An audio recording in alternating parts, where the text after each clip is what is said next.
Shalom saudaraku yang terkasih di dalam nama Tuhan Yesus Kristus. Selamat pagi dan salam sejahtera untuk kita semuanya. Saya Ardi, menyambut Anda di dalam Renungan Kristen Saudara Rohani. Selamat datang kembali di dalam renungan dan siraman rohani pagi hari ini. Harapan kami, semoga saudara yang terkasih dalam keadaan sehat selalu. Kiranya damai dan sukacita Roh Kudus melimpah dan tercurah di dalam hati dan pikiran saudara saat ini.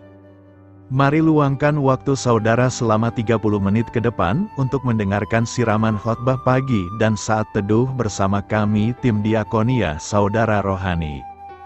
Sebelum kita mulai renungan kita pada pagi ini, marilah kita bersama-sama berdoa. Selamat pagi Allah Bapa di surga, Allah Bapa yang ajaib dan perkasa. Allah yang Maha Pengasih dan Maha Baik. Allah yang kami kenal melalui Yesus Kristus penyelamat kami. Terima kasih untuk penjagaan-Mu semalaman, sehingga kami bisa tidur dengan nyenyak. Terima kasih untuk pagi yang indah yang Tuhan sediakan untuk kami. Berkati kami yang ada di sini Tuhan. Berkati semua orang yang kami cintai. Berkati semua orang di sekitar kami, agar kami menerima yang terbaik. Tuhan, kami mau berdoa untuk sahabat, keluarga, dan rekan kami yang sedang sakit. Kiranya Tuhan berkenan untuk menjamah, Tuhan berkenan untuk menyembuhkan segala penyakit yang ada di dalam dirinya. Berkati juga obat yang dikonsumsi, dokter, perawat, serta keluarga yang mendampingi, biar mereka bisa menjalankan perannya dengan baik, dan saudara kami bisa sembuh dan beraktivitas seperti sedia kala. Pada hari ini, kami anak-anak-Mu akan melakukan berbagai aktivitas, kami akan bekerja, dan menjalankan tanggung jawab kami, kiranya Kau yang mampukan. Kami serahkan seluruh rencana dan agenda hari ini ke dalam tangan Tuhan. Biar Tuhan yang berkarya dan biarkan semua rencana sesuai dengan kehendak-Mu ya Tuhan Yesus yang baik. Ampuni dosa dan kesalahan kami dan jadikan kami pribadi yang lebih baik setiap hari. Terima kasih karena telah membolehkan kami untuk kembali menghirup udara segar di pagi hari ini, menikmati seluruh anugerah yang telah Engkau berikan kepada kami. Ajar kami menjadi pribadi yang lebih baik lagi. Itu semua karena kebaikan dan curahan kasih yang nyata dari Engkau di kehidupan kami. Demikian permohonan singkat kami saat ini. Hadirlah Tuhan di dalam ibadah kami pagi hari ini. Haleluya. Dalam nama Tuhan Yesus, aku sudah berdoa. Amin. Sahabat pendengar saudara rohani, judul renungan kita hari ini adalah Tidak Ada Yang Terlalu Sedikit Untuk Memulai. Dan pembacaan ayat emas Alkitab renungan kita hari ini terambil dari kitab Kejadian 46 ayat 27 berkata, anak-anak Yusuf yang lahir baginya di Mesir ada 2 orang. Jadi keluarga Yakub yang tiba di Mesir, seluruhnya berjumlah 70 jiwa. Mari kita mulai renungan kita. Di dunia modern hari ini, matematika nampaknya sudah mulai menguasai segala aspek kehidupan manusia. Tambah, kurang, kali dan bagi, menjadi hal yang selalu terhubung dengan segala hal yang dilakukan manusia. Bermula dari bangun di pagi hari, perhitungan matematika sudah mulai berjalan. Jam berapa bangun, berapa lama untuk persiapan, ditambah durasi perjalanan, hingga akhirnya tiba di tempat kerja, merancang masa depan pun berlaku hal yang sama. Penentuan positif dan negatif segala sesuatu, menjadi aspek yang sangat dipertimbangkan. Akan ditambah jika kurang, sebaliknya akan dikurangi jika berlebihan. Dalam konteks tertentu, juara 1 itu lebih baik dari juara 30. Namun 30 karung beras itu lebih mahal jika dibandingkan hanya 1 karung beras. Janji Allah kepada Abraham berlanjut pada Ishak, berlanjut lagi pada Yakub. Janji itu tentang sebuah bangsa yang besar yang akan tinggal di tanah yang dijanjikan. Persoalannya, 2 dari 3 generasi ini jumlah anggota keluarganya terlalu sedikit. Baru pada Yakub hadir 12 anak, itu pun masih jauh dari janji tentang bangsa yang besar. Hari itu, demi selamat dari kekeringan yang mengakibatkan kelaparan berkepanjangan, mereka pindah ke Mesir. Jumlah yang terhitung pun hanya 70 jiwa. Sebuah jumlah yang masih jauh dari janji akan bangsa yang besar. Dalam perhitungan matematika, tentu tidak besar jika harus sampai menjadi sebuah bangsa yang besar. Dalam benak banyak orang, bisa saja mempertanyakan kuasa Tuhan. Bukankah Allah itu Maha Kuasa? Pasti Dia akan sanggup untuk menciptakan sebuah bangsa yang besar dalam waktu sekejap. Pesulap saja bisa menghadirkan merpati dalam topi dalam waktu sekejap. Bukankah Allah sanggup melakukan hal yang lebih ajaib? Disinilah letak persoalannya. Pikiran manusia yang telah menyimpang karena dosa membuat manusia sukar untuk memahami karya Allah yang bebas dari dosa. Dia tidak berdosa namun berkarya pada manusia yang telah berdosa, maka wajar jika karya-karyanya sering sukar dipahami oleh manusia. Dalam hal ini, kita perlu paham bahwa Allah adalah pencipta ruang dan waktu. Karyanya sering mengatasi ruang dan waktu. Dia berotoritas mutlak atas segalanya. Nampaknya memang dengan sengaja Allah berkarya dalam sejarah yang terbatas pada ruang dan waktu. Itu sebabnya angka matematika tidak boleh dijadikan alat untuk membatasi karya-karyanya. Bahkan Allah sejak awal telah memperlihatkan keajaiban. Kelahiran Ishak itu ajaib. Demikian pula rombongan 70 orang adalah sebuah keajaiban. Allah hadir dalam sejarah, berproses dalam ruang dan waktu.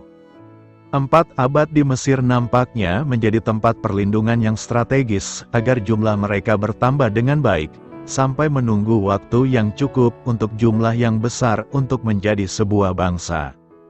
Situasi politik yang menjadikan perang untuk menguasai pihak lain, bisa saja membuat jumlah yang belum cukup, namun harus berhadapan dengan bangsa lain yang di sekitarnya. Sangat mudah kalah dan dimusnahkan jika tidak berada di Mesir. Namun di bawah perlindungan Mesir, penantian panjang itu membuahkan hasil, jumlah yang cukup dan Musa dipersiapkan dengan menjadi pangeran di Mesir dengan pengetahuan yang cukup untuk memimpin bangsa ini menuju tanah perjanjian. Ajaib bukan? Kadang hanya perlu sedikit bersabar, sedikit lagi bertahan dalam iman, jumlah yang sedikit tidak menghalangi Allah untuk terus berkarya. Perhitungan matematika hanya sebuah referensi semata untuk membuktikan bahwa karya Allah itu melampaui segalanya. Tidak ada yang mustahil bagi Allah. Allah pasti menolong.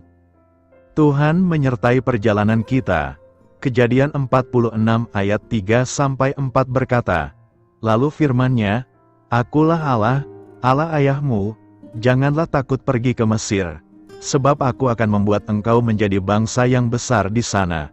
Aku sendiri akan menyertai engkau pergi ke Mesir, dan tentulah aku juga akan membawa engkau kembali, dan tangan Yusuflah yang akan mengatupkan kelopak matamu nanti. Sejak kita lahir hingga sekarang Tuhanlah yang menyertai perjalanan hidup kita. Tuhan jugalah yang mengarahkan perjalanan kita. Tidakkah kita sadari, siapa yang membawa seseorang ke sana atau kemari? Lihatlah jejak langkah Yakub.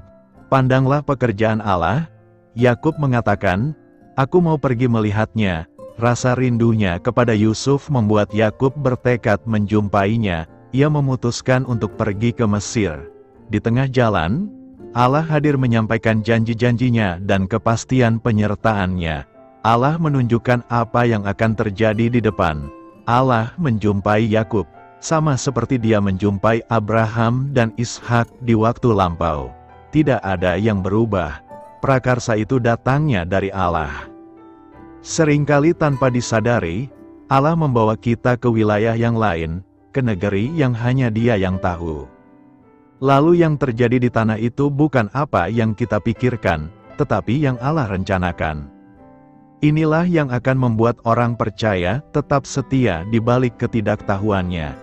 Hidup yang bergantung kepada Allah adalah keharusan. Mungkin di saat itu kita tidak memperoleh jawaban, tetapi tidak pernah ditinggalkannya. Kita mengalami masa sulit tatkala wabah virus corona merebak, semua tidak berdaya. Namun demikian, Allah tetap menghampiri kita di tempat masing-masing. Sejenak semua berhenti. Itulah yang terjadi. Kita tidak harus berbuat apa, tetapi Allah mengerti apa yang harus diperbuatnya. Seperti Yakub yang pergi ke Mesir. Ia melewati setiap jengkal dengan percaya bahwa Allah berjalan di depan dia dan seluruh keluarganya. Di dalam kehidupan ini kita mempercayai bahwa selalu ada rencana besar Allah bagi setiap orang dan dunia. Mungkin sangat susah untuk dimengerti dan tidak semua hal dapat dipahami. Namun demikian, bukankah hidup ini penuh dengan berbagai kejutan? Kepergian Yakub ke Mesir ternyata dilingkupi oleh rencana besar Allah bagi dia. Allah sendiri menyampaikan kepada Yakub apa yang akan diterimanya kelak. Kadang-kadang perjumpaan dengan Allah membawa kita ke jalan panjang atau putar-putar, dapat menurun dan mendaki, tetapi itu sesemua ada dalam rancangannya. Sama seperti Allah menyertai Yakub, Allah pun akan menyertai kita senantiasa. Allah memang tidak berjanji bahwa hari-hari kita akan bebas dari masalah dan pergumulan, akan tetapi, Ia berjanji akan menyertai kita sampai akhir zaman.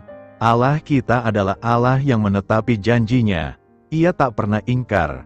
Oleh karena itu, jika kita saat ini sedang mengalami pergumulan berat di dunia kerja, studi, atau keluarga kita, yakinlah Dia tetap beserta kita. Karena itu, bangkitlah dan songsonglah hari esok bersama dengan Tuhan. Percayalah Dia tidak pernah ingkar janji. Yesus menyerahkan nyawanya. Yesus menyerahkan nyawanya. Ini merupakan perkataan terakhir yang Tuhan Yesus ucapkan di atas kayu salib. Perkataan terakhir Tuhan kita ini merupakan perkataan yang sangat luar biasa. Mengapa? Karena satu alasan, tidak ada satu orang pun yang dapat mengatakan hal yang sama di detik terakhir dalam hidupnya. Mengapa? Karena manusia tidak dapat menyerahkan nyawanya kepada Allah. Manusia memang memiliki nyawa, namun manusia sama sekali tidak berkuasa atasnya. Manusia menerima nafas kehidupan dari Allah dan pada suatu saat yang pasti di dalam hidupnya, Allah akan mengambil nyawa tersebut dari mereka. Ya, menjelang kematiannya, manusia tidak memiliki kemampuan sedikit pun untuk melepaskan nyawanya dari tubuhnya, dan kemudian menyerahkannya kepada Allah. Lalu, apa yang sebenarnya terjadi ketika manusia mati? Apa yang terjadi adalah manusia menanti dengan pasif sampai Allah mengambil nyawanya dan dengan demikian mengakhiri hidupnya di dunia ini. Tidak demikian dengan Sang Juru Selamat dunia. Di momen terakhir sebelum Ia mati di Bukit Golgota, Ia mengumpulkan seluruh kekuatan yang masih tersisa pada tubuh manusiawinya yang hancur. Kemudian dengan suara nyaring Ia berseru kepada Bapa, "Ya Bapa, ke dalam tangan-Mu kuserahkan nyawaku," dan setelah itu Ia mati. Apa yang perlu kita sadari dari peristiwa ini?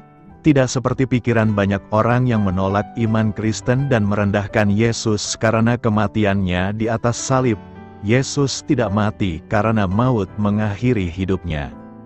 Tidak, sama sekali bukan itu alasannya. Tidak seperti manusia manapun, Kristus tidak pasif di dalam kematiannya. Ia tidak menanti maut menjemputnya. Ia tidak menunggu dengan tak berdaya hingga kematian mengakhiri nafasnya. Ia bahkan tidak menanti Allah Bapa mengambil nyawanya. Lalu, apa yang menyebabkan kematian Yesus? Yesus mati hanya karena satu alasan. Ia memiliki kuasa penuh atas nyawanya dan dengan sukarela Ia menyerahkan nyawanya kepada Allah Bapa.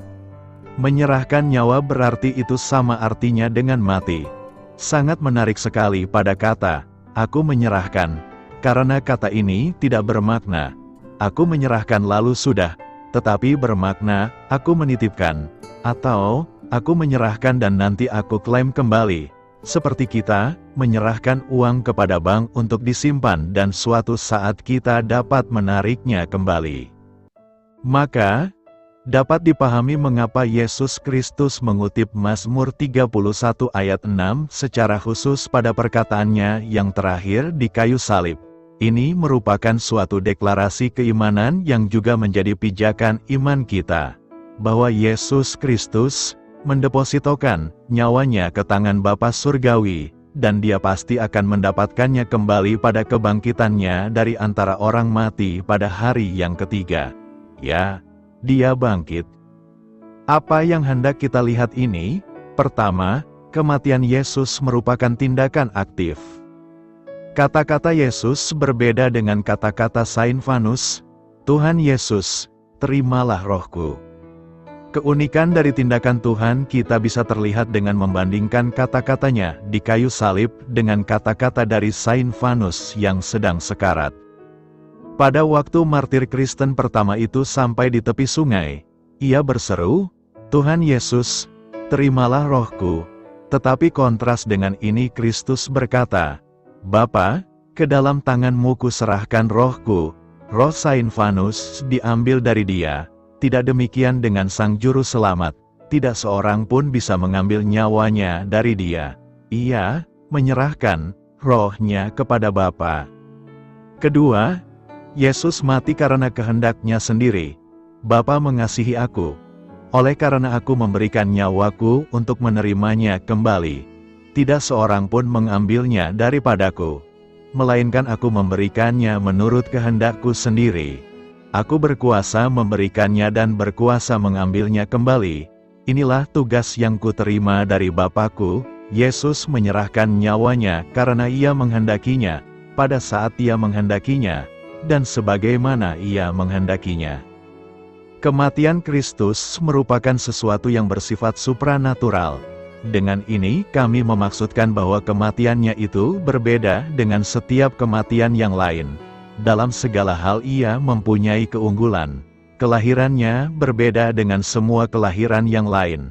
Kehidupannya berbeda dengan semua kehidupan yang lain. Dan kematiannya berbeda dengan semua kematian yang lain. Ini dengan jelas ditunjukkan dalam ucapannya sendiri tentang hal ini. Ketiga, Yesus mengucapkan kata-kata itu dengan suara nyaring. Lalu Yesus berseru dengan suara nyaring, "Ya Bapa, ke dalam tanganmu kuserahkan nyawaku." Dan sesudah berkata demikian Ia menyerahkan nyawanya. Yesus tidak mati karena pelan-pelan kehabisan tenaga, tetapi dengan teriakan yang nyaring. Mengapa Yesus mengucapkan teriakan yang dahsyat itu dengan suara yang nyaring? Bukankah ini menunjukkan bahwa kekuatannya belum meninggalkannya, bahwa Ia masih tetap merupakan Tuhan dari dirinya sendiri, dan bukannya dikalahkan oleh kematian, tetapi Ia hanya menyerahkan dirinya sendiri kepada kematian itu. Renungkan, apa yang hendak kita renungkan saat ini? Pertama, kematian Yesus telah menghilangkan pembatas antara Allah dan manusia. Kematian Yesus telah menjadi pembebas bagi manusia. Kematian Yesus telah menjadi jalan pembebasan manusia dari kutuk dosa. Kematian Yesus telah menjadi jalan dan jembatan bagi manusia untuk datang kepada Allah. Kematian Yesus bukanlah kematian yang sia-sia, tapi dengan kematian Yesus, dimulailah babakan baru dalam sejarah penyelamatan manusia yang ditandai dengan bangkitnya Dia pada hari yang ketiga. Kematian Yesus bukanlah kematian yang biasa, tapi menjadi kematian yang luar biasa untuk menuju penyempurnaan penebusan dosa manusia, ketika Dia menjadi manusia pertama yang bangkit dari mati. Dengan demikian, kita dapat melihat bahwa kematian Yesus telah membawa berkat yang luar biasa kepada manusia. Kematiannya bukanlah membawa luka, tapi justru mendatangkan kelegaan. Kematian Yesus menjadi awal bagi kehidupan baru dan bukanlah akhir bagi semuanya. Karena dengan kematiannya Yesus menuju kemenangannya mengalahkan maut sebagai penggenapan dari tugas dan tanggung jawabnya. Kematiannya memiliki tujuan yang berarti dan telah meninggalkan teladan bagi setiap kita yang percaya kepadanya.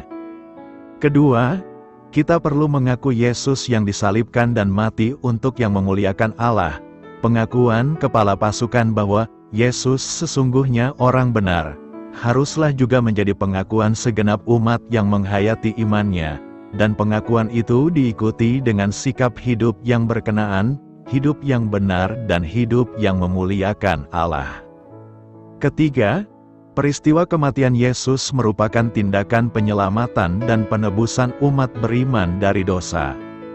Karena itu, marilah meresponi tindakan pengorbanan Yesus yang mati di salib dengan segala penyesalan yang dalam akan segala dosa dan pelanggaran kita. Sebagaimana disaksikan Lukas 23 ayat 48 bahwa orang banyak yang menyaksikan kematian Yesus itu pulang sambil memukul diri mereka sebagai tanda penyesalan. Sudahkah kita menyesali seluruh dosa dan pelanggaran kita? Karena itu, marilah kita menyesali dosa kita dan bertobat agar kita tidak menyalibkan Yesus kali kedua.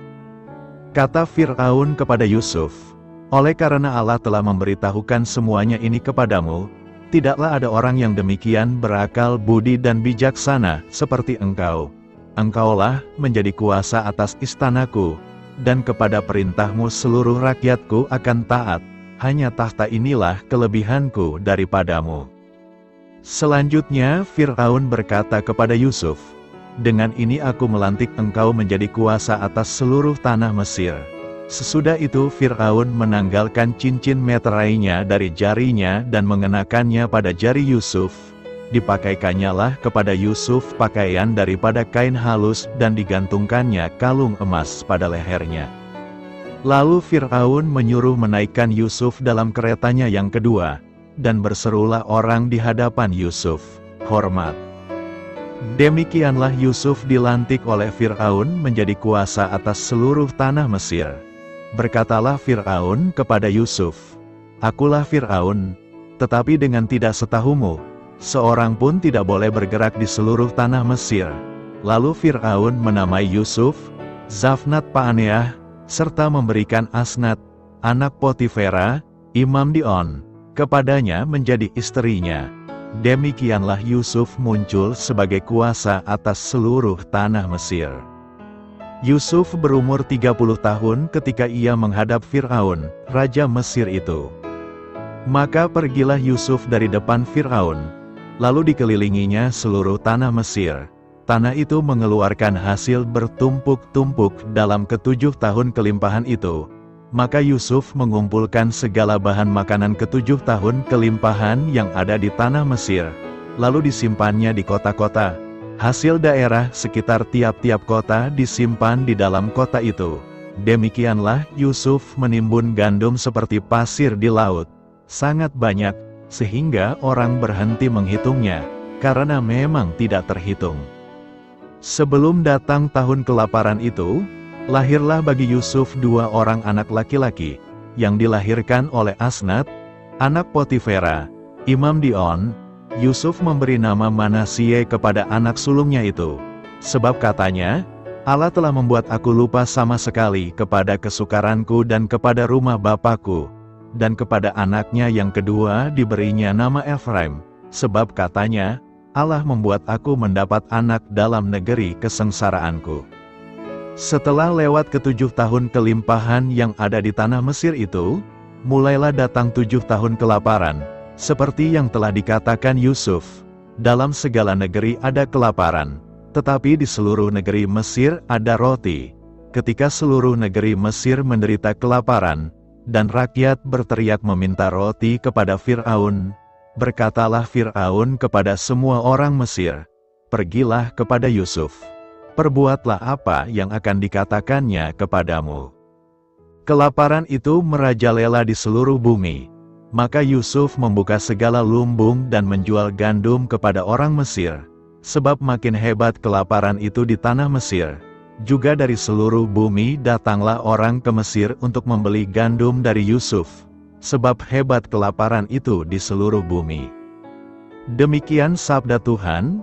Yesus berkata, berbahagialah setiap orang yang mendengarkan firman Allah dan yang memeliharanya. Bapak, Ibu, saudara-saudara yang dikasihi Tuhan, Shalom. Tema khotbah yang akan kita renungkan saat ini adalah berhikmat menghadapi masa sulit. Bapak, Ibu, saudara-saudara yang dikasihi Tuhan, sejarah manusia selalu menunjukkan bahwa terdapat saat di mana krisis mengancam kehidupan manusia, Kita sekarang berada dalam krisis hebat karena COVID dan Alkitab juga sudah meramalkan jauh sebelumnya dalam Pengkhotbah 3, bahwa hidup manusia akan diselang-seling oleh kebahagiaan dan kesukaran. Segala sesuatu ada masanya, ada waktunya, ada saat tertawa, ada saat menangis, ada waktu meratap, juga ada waktu untuk menari. Sebaik apapun manusia mengelola hidupnya dengan segala kreativitas dan inovasinya, manusia tetap akan mengalami masa-masa sulit ini. Belajar dari cerita Yusuf, kita memperoleh beberapa hal penting yang bisa kita pelajari.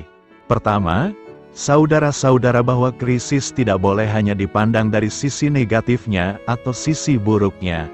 Seringkali kita selalu berpikir atau melihat krisis itu dari hal-hal yang menghancurkan, hal-hal yang mengancam kehidupan kita. Saudara-saudara, kita bisa belajar dari cerita kehidupan Yusuf, bahwa tidak selalu krisis itu menghancurkan manusia. Dalam cerita ini, krisis justru membawa Yusuf dari lubang pembuangan oleh saudara-saudaranya kepada posisi penting di istana. Krisis justru membawa Yusuf dari posisi seorang narapidana di penjara menjadi orang penting nomor 2 setelah Fir'aun, dan ini menolong kita yang mengalami krisis untuk percaya bahwa dalam segala dimensi negatifnya, dalam kekuasaan dan pertolongan Tuhan, seseorang bisa berpindah dari posisi-posisi seperti narapidana ke posisi-posisi penting seperti istana. Allah sekali lagi bisa mengangkat kita dari lubang krisis ke dalam hal-hal yang lebih baik dalam hidup kita, kalau Ia berkehendak. Yang kedua, saudara-saudara, dalam cerita Yusuf kita belajar bahwa Tuhan menggunakan krisis yang dialami Yusuf selama 13 tahun supaya dia menjadi crisis solver. Tuhan menggunakan masa krisis dalam hidup Yusuf supaya dia mampu memberi solusi baik krisis yang dialami oleh bangsa Mesir. Kita semua tahu cerita Yusuf. Dia dijual oleh saudara-saudaranya, dibuang dulu ke lubang, kemudian dijual ke orang Midian, lalu menjadi budak di rumah Potifar, lalu menjadi narapidana. Alkitab mengatakan 13 tahun ia mengalami kesengsaraan dalam hidup. Tetapi Allah menggunakan krisis ini untuk memberi pelajaran kepada kita dan Yusuf bahwa Allah mengizinkan hal-hal sulit dalam hidup kita. Allah mengizinkan krisis terjadi dalam hidup Yusuf supaya ia dapat menjadi orang yang dapat memberi jawab terhadap krisis dan mengantisipasi krisis yang akan ia alami. Kita belajar dari bacaan ini. Yusuf memberi solusi 14 tahun untuk mengatasi krisis yang dihadapi oleh bangsa Mesir. Yang ketiga, saudara-saudara, dari cerita Yusuf kita belajar bahwa krisis tidak boleh mengakibatkan orang percaya kehilangan visi. Penjara tidak boleh membuat orang-orang percaya kehilangan visi. Posisi narapidana tidak boleh membuat orang-orang percaya kehilangan visi. Poin keempat, saudara-saudara, yang bisa kita pelajari dari pembacaan kita, cerita Yusuf juga mengajarkan bahwa memiliki visi saja tidak cukup. Setelah Yusuf tahu apa visinya untuk 14 tahun ke depan, Yusuf juga merinci tindakan-tindakan apa yang harus ia lakukan untuk menerimakan visi itu dalam bentuk langkah-langkah konkret yang harus diambil oleh bangsa Mesir. Dan Fir'aun, dalam cerita kita menuruti apa yang diambil oleh Yusuf untuk menghindari krisis yang mungkin terjadi saat 7 tahun kelaparan. Saudara-saudara, ini penting, sebab, dalam kenyataannya, kita terlalu sering baru menghadapi krisis, manakala krisis itu datang menghantam dan ketika krisis sudah terjadi. Kenapa pertimbangan antisipasi ini penting, saudara-saudara? Oleh karena dalam kenyataan kita, biaya untuk menghadapi krisis selalu lebih besar daripada menghadapi krisis. Lebih baik mencegah krisis datang daripada menunggu datang, baru kita mengeluarkan banyak biaya untuk menghadapi krisis. Dan itu pengalaman kita setiap hari. Dan yang terakhir, saudara-saudara, narasi Yusuf juga menunjukkan kepada kita berkaitan dengan COVID yang kita alami. Banyak orang menjadi miskin, banyak orang menjadi lapar, banyak orang menjadi susah, Cerita Yusuf menolong kita untuk mengerti bahwa dalam sejarah dunia, ada waktu di mana 7 tahun orang tanpa makanan, 7 tahun orang tanpa produksi. Pertanian tidak menghasilkan, sistem ekonomi tidak berjalan, tapi masalah yang dihadapi Yusuf dan kawan-kawan di Mesir pada waktu itu ialah kemampuan mereka untuk mengelola krisis. Itu sebabnya 7 tahun kelaparan itu tidak menghantam mereka. Kenapa? Karena mereka punya cara untuk mengantisipasi. Saudara-saudara, saya berkeyakinan kalau kita belajar dari Yusuf, maka seharusnya dunia tidak kelaparan meskipun dunia dihantam COVID. Kenapa? Karena kita belum 7 tahun seperti Yusuf. Yusuf sudah 7 tahun tetapi mereka bisa mengatasinya. Tidak ada orang kelaparan.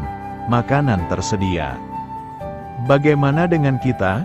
Belum setahun saja dampak COVID kepada dunia begitu besar. Maka masalah di sini saudara-saudara bukanlah masalah krisis, tetapi masalah manajemen krisis. Bagaimana kita mengelola, mengatur manajemen hidup, manajemen pendapatan pengeluaran.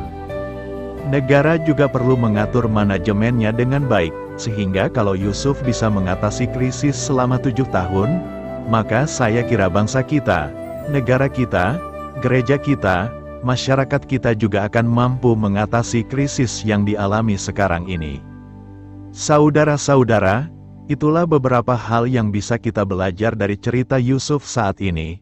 Kiranya, masing-masing kita dengan berpedoman kepada cerita Yusuf ini boleh mempersiapkan diri untuk tetap berhikmat di dalam masa-masa krisis yang kita alami.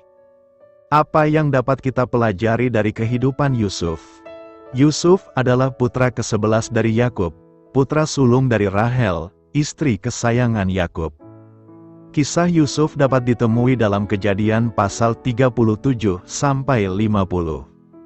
Setelah berita tentang kelahirannya, kita menemui Yusuf kembali di saat ia berusia 17 tahun sebagai seorang gembala yang menggembalakan kawanan kambing dengan saudara-saudara tirinya dan mengadukan mereka pada Yakub. Kita juga diberitahu bahwa Yakub lebih mengasihi Yusuf dari semua anaknya yang lain, sebab Yusuf itulah anaknya yang lahir pada masa tuanya, dan ia menyuruh membuat jubah yang maha indah bagi dia. Saudara Yusuf tahu bahwa ayah mereka lebih menyayangi Yusuf daripada mereka, sehingga mereka membencinya. Kesenjangan itu diperparah ketika Yusuf mulai menyampaikan mimpinya pada keluarganya, penglihatan bernubuat yang menunjukkan bahwa Yusuf suatu hari akan berkuasa atas keluarganya. Kebencian terhadap Yusuf memuncak ketika saudaranya bermufakat membunuhnya. Ruben, saudara yang tertua, menolak rencana pembunuhan dan menyarankan Yusuf dilempar ke dalam sumur, karena ia berencana kembali dan menyelamatkannya. Namun, ketika Ruben sedang pergi, beberapa pedagang lewat dan Yehuda memunculkan ide menjual Yusuf ke dalam perbudakan.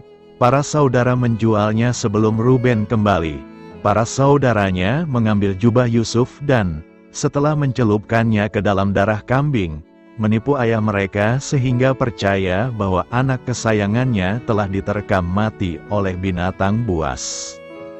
Yusuf kemudian dijual kepada seorang pejabat tinggi di Mesir bernama Potifar dan pada akhirnya menjadi pengawas rumah tangga Potifar. Di dalam Kejadian 39 kita membaca tentang bagaimana Yusuf unggul dalam tugasnya dan menjadi salah satu pelayan Potifar yang terpercaya dan ia ditugasi mengurus rumah tangganya. Potifar dapat melihat bahwa apapun yang dipegangkan pada Yusuf, Allah mengembangkannya dan membuatnya berhasil. Sayang sekali istri Potifar berusaha menggoda dan merayu Yusuf. Yusuf terus-menerus menolak ajakannya, dengan menunjukkan sikap hormat pada tuannya yang telah mempercayainya begitu banyak dan menerangkan bahwa tidur dengan istri tuannya merupakan kejahatan yang besar dan berbuat dosa terhadap Allah. Suatu hari istri Potifar menarik jubah Potifar dan menggodanya. Yusuf melarikan diri dan meninggalkan jubahnya di tangan istri Potifar. Karena dendam, wanita itu menuduh Yusuf telah memperkosa dirinya, dan Potifar pun menjebloskan Yusuf ke dalam penjara. Berkat Allah mengikuti Yusuf ke dalam penjara, Yusuf menafsirkan mimpi dua tahanan lainnya. Kedua tafsiran ternyata benar terjadi, dan salah satu tahanan dibebaskan dari penjara dan posisinya dipulihkan sebagai juru minuman raja. Sang juru minuman lupa tentang Yusuf dan tidak membahasnya pada sang raja. 2 tahun kemudian, sang raja sendiri mendapat impian yang buruk, dan sang juru minuman mengingat kembali karunia tafsir mimpi Yusuf. Sang raja memanggil Yusuf dan menyampaikan isi mimpinya. Berdasarkan impian Fir'aun, Yusuf bernubuat akan adanya 7 tahun panen raya yang diikuti oleh 7 tahun paceklik di Mesir, dan ia menyarankan supaya sang raja mulai menimbun hasil panen sebagai persiapan. Karena hikmatnya, Yusuf ditetapkan sebagai penguasa di Mesir, orang nomor 2 di bawah sang raja sendiri. Yusuf bertanggung jawab mengumpulkan hasil panen pada tahun-tahun kelimpahan dan menjualnya pada penduduk Mesir dan orang lain pada tahun-tahun kelaparan. Pada tahun-tahun kelimpahan itu Yusuf dikaruniai 2 putra, Manasye dan Efraim. Ketika musim paceklik itu tiba, tanah Kanaan pun terkena imbasnya, dan Yakub mengutus ke-10 putranya ke Mesir untuk membeli gandum. Atas perintah Yakub, Benyamin, putranya yang sulung dan satu-satunya putra Rahel yang tersisa, tidak berangkat. Ketika di sana, mereka menemui saudara yang mereka jual, tetapi mereka tidak menyadarinya. Namun sebaliknya, Yusuf mengenali saudara-saudaranya. Ia menguji mereka dengan tuduhan bahwa mereka sebenarnya mata-mata. Ia memenjarakan mereka selama 3 hari, dan hanya melepaskan salah satu dari mereka dengan persediaan secukupnya bagi rumah tangga mereka dan perintah untuk kembali bersama saudara sulung mereka. Karena belum memecahkan identitas Yusuf, para saudara itu merasa bersalah mengingat bahwa mereka menjual saudara mereka di masa lampau. Yusuf mendengar perbincangan mereka dan mengundurkan diri dan menangis.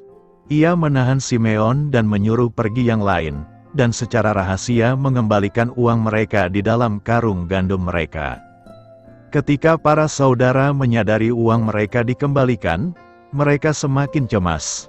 Ketika sampai di rumah, mereka menceritakan semua kejadian itu pada Yakub.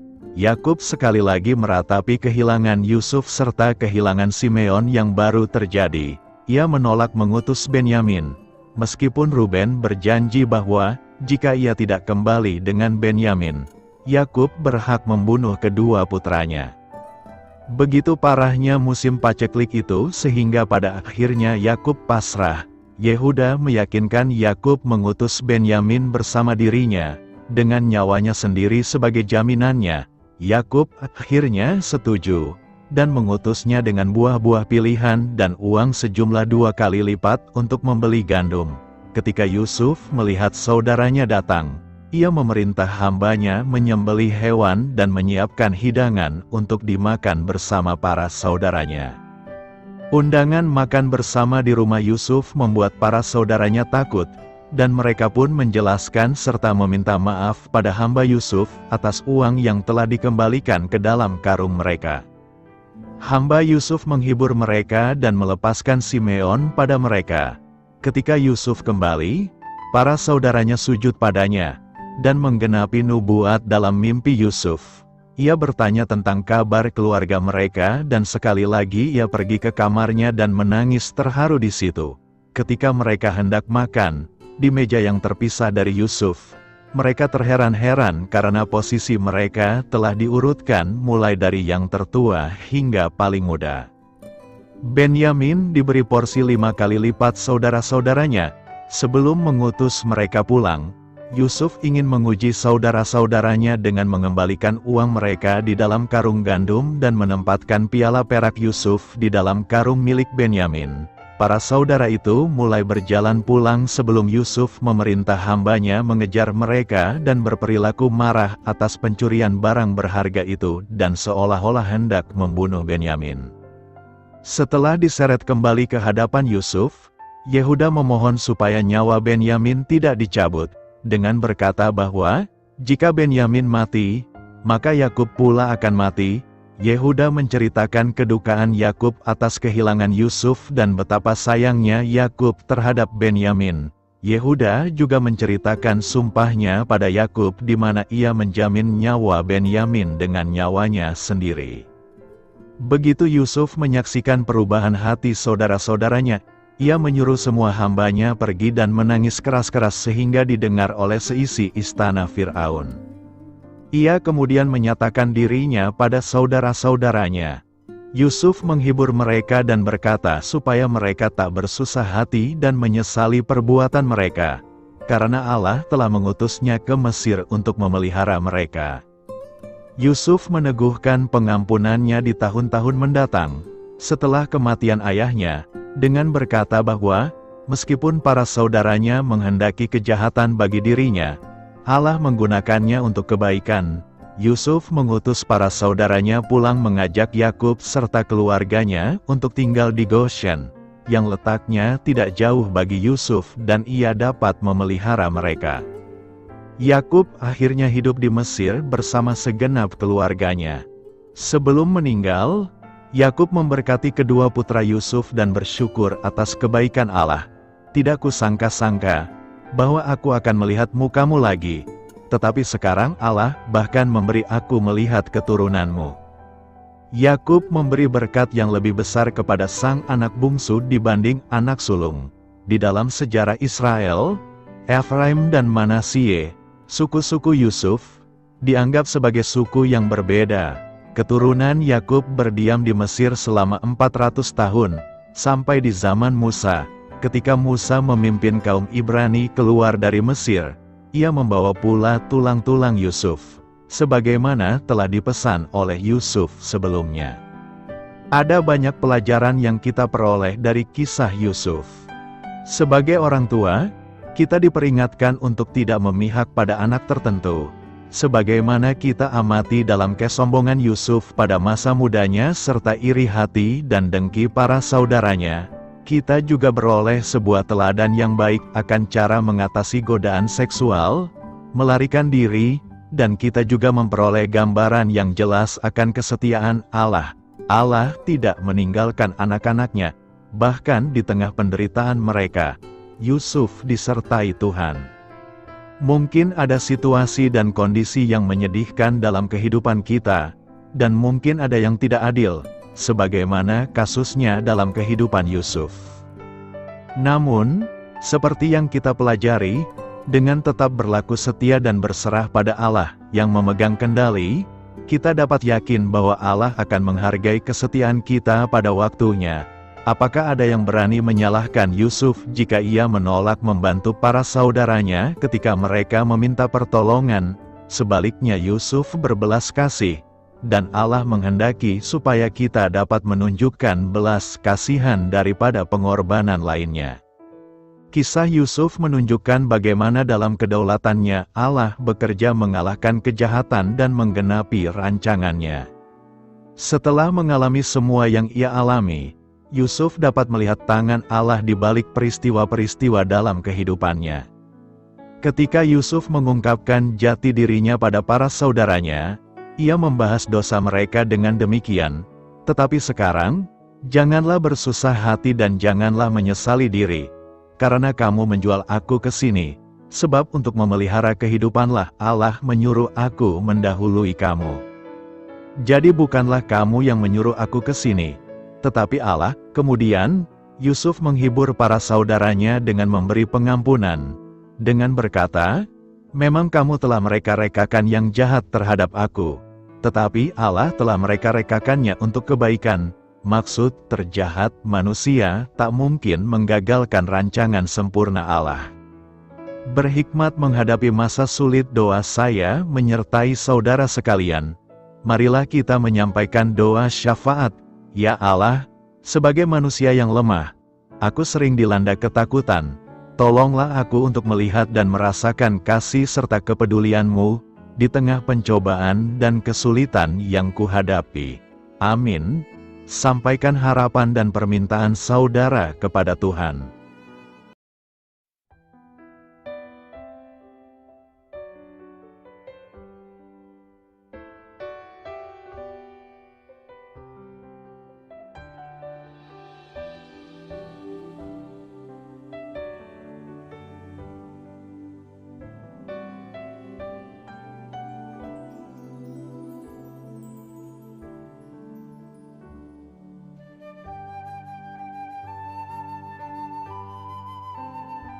Marilah kita renungkan sahabat saudara rohani.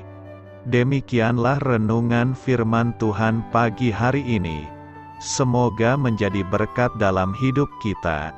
Dan sebelum kita memulai segala aktivitas kita pagi hari ini, marilah kita berdoa. Selamat pagi Bapa, malam hari telah berganti pagi. Kehidupan baru telah Engkau berikan kembali bagi kami.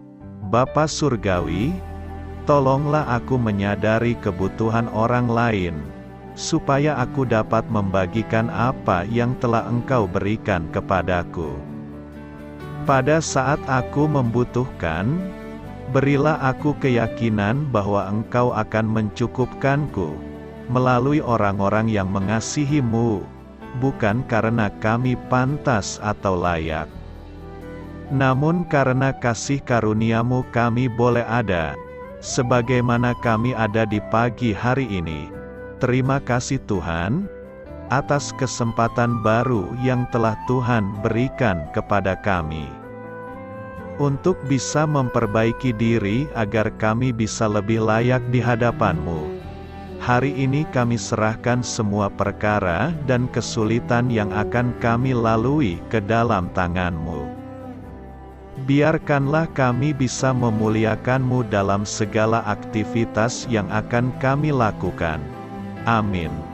Biarlah firman Tuhan menjadi pengingat untuk kita semua, bahwa tuntunan dari Roh Kudus akan selalu memberi jalan keluar bagi setiap permasalahan hidup kita, dan memberi kedamaian di hati kita.